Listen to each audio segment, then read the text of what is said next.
താറാവ് മുട്ടകളും അത്യാഗ്രഹിയായ ചെന്നായയും.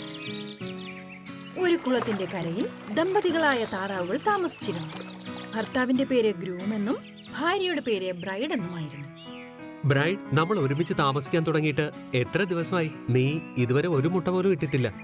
ആ സമയം ഒരു ചെന്നായ അതുവഴി പോവുകയായിരുന്നു. അരേ, ഇതെന്താ ഇവർ എന്ത് മുട്ടയുടെ കാര്യമായി പറയുന്നത്? എനിക്ക് ഒരു മുട്ടയും കാണാനും കഴിയുന്നില്ലല്ലോ. എനിക്ക് തോന്നുന്നത് നമ്മൾ ഗുഹയിലെ ബാബയെ പോയി കാണണമെന്നാണ്. അദ്ദേഹത്തെ കുറിച്ച് ഞാൻ ഒരുപാട് കേട്ടിട്ടുണ്ട്. ഗുഹയിലെ ബാബയോ? ഈ കപടത കാട്ടിലും സംഭവിച്ചു തുടങ്ങിയിരിക്കുന്നു. ഗുഹയിലെ ബാബയായാലും ശരി, മുട്ടകൾ ഉണ്ടാകുമല്ലോ. അതിന്റെ ഗുണം എനിക്കാണ് ഉണ്ടാകാൻ പോകുന്നതും. ഗ്രൂമും ബ്രൈഡും ഗുഹാബാബയെ കാണാനെത്തി. അത് ഒരു കുരങ്ങനായിരുന്നു. പറയൂ കുട്ടികളെ, എന്താണ് പ്രശ്നം?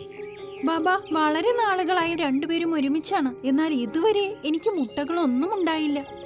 ശരി, ഇതാണ് നിങ്ങളുടെ പ്രശ്നമല്ലേ? കുരങ്ങൻ ബാബ കുറച്ചു നേരം കണ്ണുകൾ അടച്ചു. എന്നിട്ട് പറഞ്ഞു, ഞാൻ നിങ്ങളോട് ഒരു പരിഹാരം പറയാം. അങ്ങനെ ചെയ്താൽ നിങ്ങളുടെ പ്രശ്നം ഉടൻ പരിഹരിക്കപ്പെടും. ഇത് കേട്ട് രണ്ടുപേരും വളരെ സന്തോഷിച്ചു.